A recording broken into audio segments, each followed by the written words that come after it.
Hello students, आज का हमारा टॉपिक है बायनोमियल थ्योरम।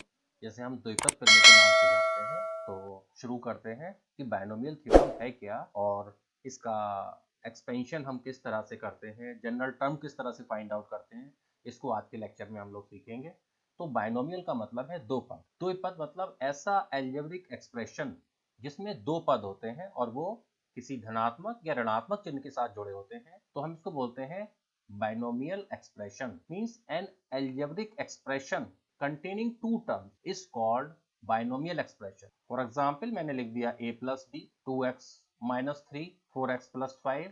जैसे आप देख रहे हैं कि ये जो भी एक्सप्रेशन लिखे हुए हैं तीनों में केवल दो दो टर्म है और दोनों टर्म एक दूसरे के साथ या तो प्लस साइन से कनेक्ट है या फिर माइनस साइन से कनेक्ट है। तो ऐसे पदों को हम बोलते हैं द्विपद। द्विपद प्रमेय में हम लोग किस बात को बताना चाहते हैं? द्विपद कि किसी पावर को अगर हम सीरीज की फॉर्म में एक्सपेंड करके लिखकर दिखाएं तो इसको बोलते हैं फिर हम द्विपद प्रमेय। तो सबसे पहले मान लीजिए x और a दो कोई रियल नंबर है और 0 कोई इंडेक्स या किसी पावर को आप कह सकते हैं। तो x plus A raise to power 0 को आप क्या कहेंगे? 1 कहेंगे।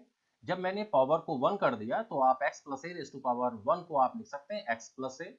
x plus A raise to power 2 का एक्सपेंशन भी आपको पता है, जो होता है X square plus 2x A plus A square. Next x plus A raise to power 3 अगर हम लिखना चाहते हैं तो लिखेंगे x cube plus 3x square A plus 3x A square plus A cube and so on. इसी तरह से हमने x plus A raise to power 4 लिखा है। तो जैसे आप लेफ्ट हैंड साइड में देख रहे हैं, ये जो टर्म लिखी हुई है ये सारे द्विपद हैं। द्विपद की किसी पावर को एक्सपेंड करके हम लोगों ने लिखा है।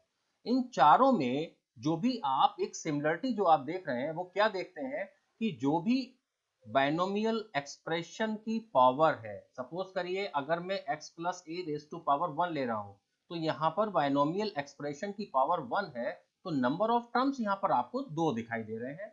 जब बायनोमियल एक्सप्रेशन की पावर 2 है, इंडेक्स नंबर 2 है, तो उस कंडीशन में नंबर ऑफ टर्म्स 3 है। x plus A raise to power 3 में नंबर ऑफ टर्म्स 4 है। तो एक रिजल्ट तो हमारे पास ये सामने आ रहा है कि अगर हम किसी बायनोमियल एक्सप्रेशन की पावर या इंडेक्स नंबर n लेंगे तो उसमें number of terms index number से एक ज्यादा आता है। दूसरा एक रिजल्ट हमें और देखने को मिल रहा है, वो ये है कि जो भी टर्म्स आ रहे हैं उसमें बायनोमियल एक्सप्रेशन का जो पहला पद है, जैसे x प्लस ए में पहला पद क्या है? x। आप देखें ध्यान से यहाँ पर कि ये बायनोमियल एक्सप्रेशन x प्लस ए है, इंडेक्स नंबर 4 है, पावर इसकी 4 है, पहला पद x है और दूसरा पद इसमें a है। तो आप जब लिखते हैं तो आप देखेंगे कि जो पहला पद है उसकी पावर हर टर्म में एक एक कम होती जाती है, जबकि दूसरे पद की जो पावर है वो एक एक इंक्रीज होती चली जाती है। अब आप जरा ध्यान से देखिए, पहला पद क्या आ रहा है? x4 आ रहा है, तो दूसरे टर्म में x की पावर एक कम हो जाती है और एक की पावर 1 आ जाती है। इस तरह से x और a की जो पावर का सम है मीन्स 3 प्लस 1, ये हमेशा हर टर्म में 4 के ही बराबर रहता है। जैसे अगर आप सेकेंड टर्म देखें तो x और a की जो पावर का सम है वो 2 प्लस 2 है, जो कि 4 के ही बराबर है। ठीक इस तरीके से जो आपका ये फोर्थ टर्म आ रहा है उसमें भी x और a की जो पावर का सम है वो 1 प्लस 3 यानी कि 4 आ रहा है। ये जो टर्म्स हैं इनके कोफिशिएंट क्या हो, क्योंकि टर्म्स के बारे में तो हमने देख लिया कि टर्म्स किस तरह से आ रहे हैं, लेकिन कोफिशिएंट्स क्या आ रहे हैं इसके बारे में अभी हमने नहीं देखा। कोफिशिएंट में क्या सिमिलरिटी आ रही है, आप देखिए कि फर्स्ट जो टर्म था इसमें वो था x plus A raise to power 0 equal to 1, तो मैंने यहाँ पर नंबर 1 मैंने लिखा। उसके बाद ये जो बॉर्डर है लेफ्ट साइड और राइट साइड, इसको अगर हम नंबर 0 का अजम्पशन कर लें और जो नेक्स्ट लाइन में जिस नंबर को लिखें उसको ऐड करते हुए चलें। देखें, समझे क्या कहना चाह रहा हूं मैं? कि मान लीजिए बॉर्डर पर मैंने क्या अजम्पशन कर लिया? नंबर 0 0। नेक्स्ट लाइन में जो मैं नंबर लिख रहा हूं वो नंबर इन दो नंबर का सम मींस 0 और 1। इसी तरीके से 1 और 0 1, ये जो नंबर्स हैं वो बायनोमियल एक्सप्रेशन के कोफिशिएंट को शो कर रहे हैं। जैसे x plus A raise to power 1 में जो टर्म्स आ रहे थे वो आ रहे थे x और a, और यहाँ पर इन दोनों टर्म्स के जो कोफिशिएंट थे वो थे 1 1, तो ये 1 1 आपको मिल जाता है यहाँ पर। ठीक इसी तरीके से जो थर्ड लाइन आती है, फिर वही बॉर्डर जो नंबर है उसको हम जीरो अजम्पशन करते हैं, तो 0 plus 1 is 1, 1 plus 1 is 2 and 1 plus 0। Left side में भी जो बॉर्डर पर नंबर को जीरो मान लिया है और राइट साइड में भी बॉर्डर वाले नंबर को जीरो मान लिया है, और हम उसको ऐड करते हुए नीचे नंबर को लिखते चले जा रहे हैं। जैसे आप देख रहे हो कि 0 plus 1 is 1 and 1 plus 1 is 2, 1 plus 0 is 1। तो आप देखें जो कोफिशिएंट है वो है 1 to 1। अब आप देखें मैच करके देखें कोफिशिएंट के लिए, आप देखें यहाँ जो कोफिशिएंट है वो 1 है, ये कोफिशिएंट जो है वो 2 है, ये कोफिशिएंट 1 है। तो आप देखें 1 2 एंड 1। ठीक इसी तरीके से अगर हम नेक्स्ट लिखें तो border number 0, 0 plus 1 is 1, 1 plus 2 is 3, 2 plus 1 is 3, 1 plus 0 is 1। Means coefficient क्या बने 1 3 3 1। अगर हम x plus a raise to power 3 का एक्सपेंशन देखते हैं तो आप देखते हैं कि जो टर्म्स हमें मिल रही हैं उनके कोफिशिएंट एग्जैक्टली यही मिलते हैं, 1 3 3 1, 1 3 3 एंड 1। ठीक इसी तरीके से next 1 plus 0 is 1, 1 plus 3 is 4, 3 plus 3 is 6, 3 plus 1 is 4, 1 plus 0 is 1। Means coefficient क्या मिले हमें 1 4 6 4 1। आप देखें 1 4 6 4 एंड 1। तो ये जो कोफिशिएंट निकालने का मेथड है, ये आप देख रहे होंगे कि अगर जो बाइनोमियल एक्सप्रेशन है उसकी पावर 4 5 6 स्मॉलर नंबर है, तब तक तो हम इजीली इस ट्रायंगल की हेल्प से कोफिशिएंट को निकाल सकते हैं। लेकिन जैसे जैसे ये पावर इंक्रीज होती चली जाती है वैसे वैसे इस ट्रायंगल भी इंक्रीज होता चला जाता है और हमें प्रैक्टिकली इस ट्रायंगल की हेल्प से कोफिशिएंट निकालने में भी प्रॉब्लम होने लगती है। वैसे इस ट्रायंगल का जो नाम होता है उसको हम बोलते हैं पास्कल ट्रायंगल। तो जब इंडेक्स नंबर की वैल्यू इंक्रीज करती चली जाए तो उस कंडीशन में हम लोग x plus A to the power n का एक्सपेंशन किस तरह से करते हैं, इसी को ही हम बायनोमियल थ्योरम के नाम से जानते हैं, ये द्विपद प्रमेय के नाम से जानते हैं। और इसका स्टेटमेंट है कि if x and a are real number and n is any positive integer, जो कि इंडेक्स नंबर जिसको हमने लिया है तो ये एक पॉजिटिव इंटीजर है, तब हम x plus A raise to power n को इस तरह से लिखते हैं। जैसे फर्स्ट टर्म, जैसे अभी हम लोगों ने देखा था, फर्स्ट टर्म क्या आएगी x raise to power n, और लास्ट टर्म क्या आएगी a raise to power n। जो x raise to power n के बाद जो टर्म आएगी उसमें x की पावर डिक्रीज करती रहेंगी और a की पावर इंक्रीज करती रहेंगी। तो सबसे पहले हम टर्म्स लिखते हैं, उसके बाद फिर उसके कोफिशिएंट लिखेंगे। तो यहाँ पर जो सेकंड टर्म होगी उसमें जो पावर है x की वो n थी यहाँ पर, तो हमने यहाँ पर n प्लस 1 एक कम कर दिया, a प्लस नेक्स्ट टर्म क्या होगी x raise to power n minus 2 into A square plus x raise to power n minus 3 a cube. आप देख रहे हैं यहाँ पर x और a की पावर का सम हर टर्म में इंडेक्स नंबर के बराबर रहता है जो कि n है। तो इस तरीके से हम इस टर्म को लिखते चले जाते हैं। अगर हम लास्ट टर्म की बात करें तो लास्ट टर्म हमारी आ जाती है a raise to power n। अब बात करते हैं कोफिशिएंट की।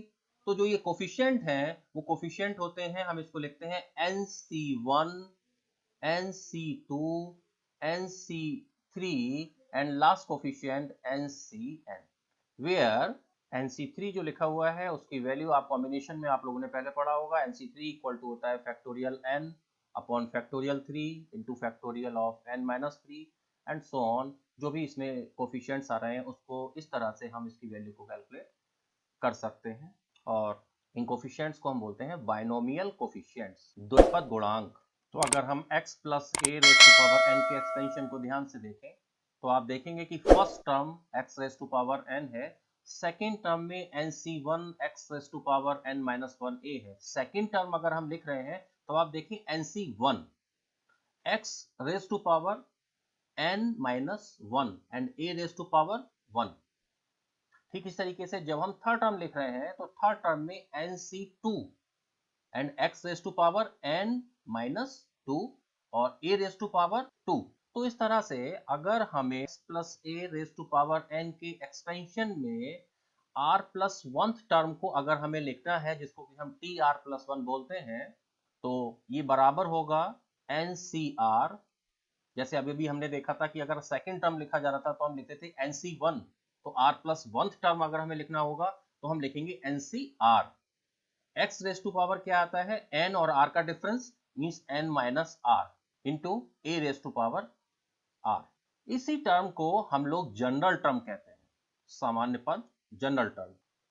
इस जनरल टर्म की हेल्प से r की किसी वैल्यू को यहाँ पर रख के हम किसी टर्म की वैल्यू को फाइंड आउट कर सकते हैं। सपोज करिए अगर मैंने r इक्वल टू 1 यहाँ पर रख दिया तो आप देखेंगे कि हमारे पास t2 की वैल्यू आ जाएगी और वो बराबर होगी NC1 x raise to power n minus 1 a raise to power 1।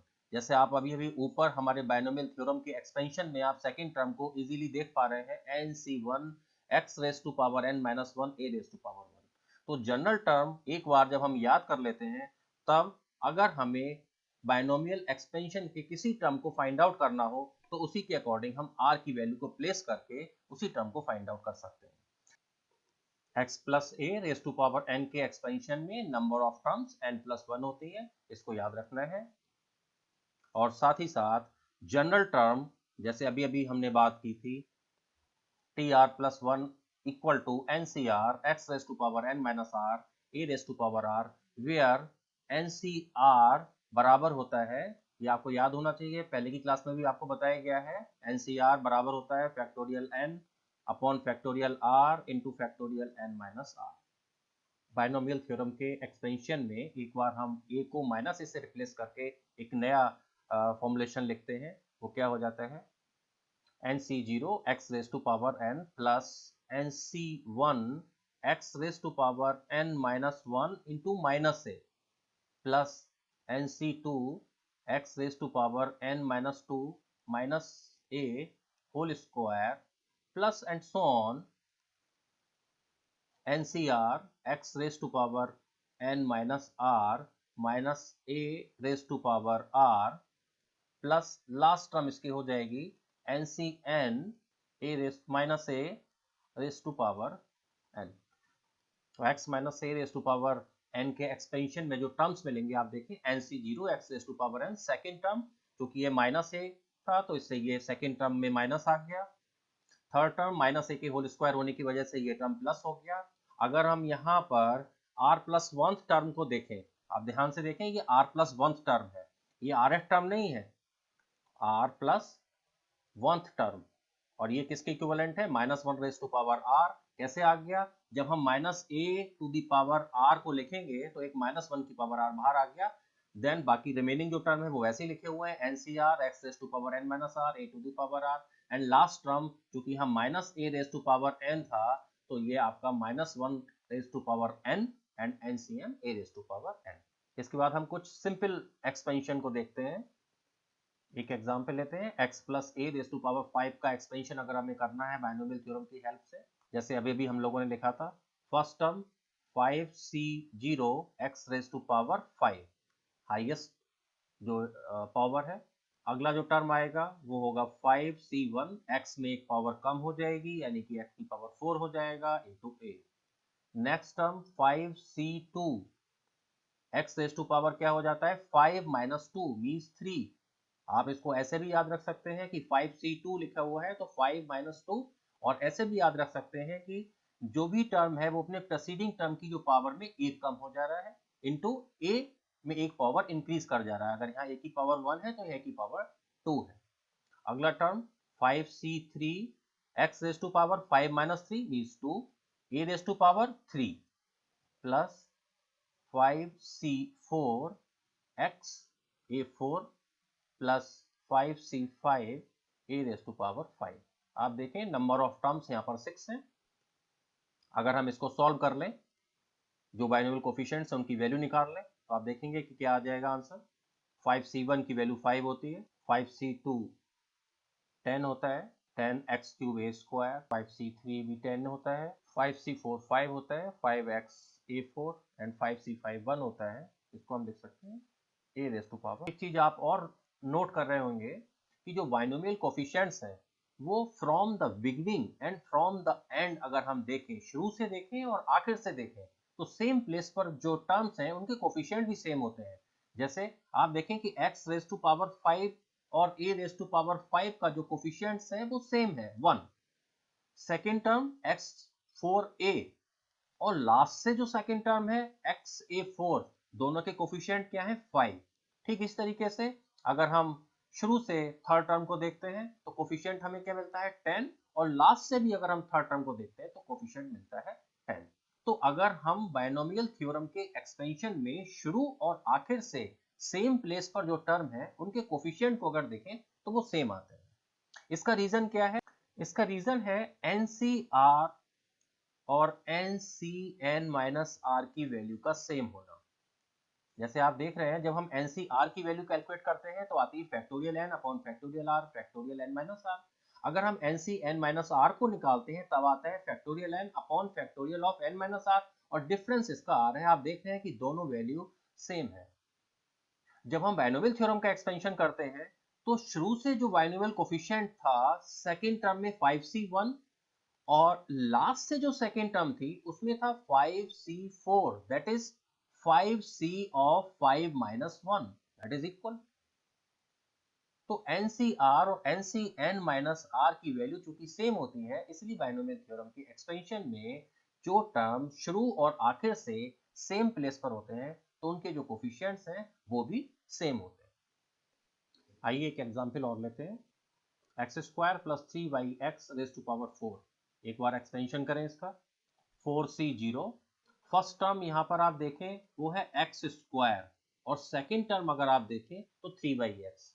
Binomial theorem में जो हमने एक्सप्रेशन लिखा था उसमें first term x plus a raise to power n का एक्सपेंशन करा था। यहाँ पर x की जगह लिखा है x स्क्वायर और a की जगह लिखा है 3x।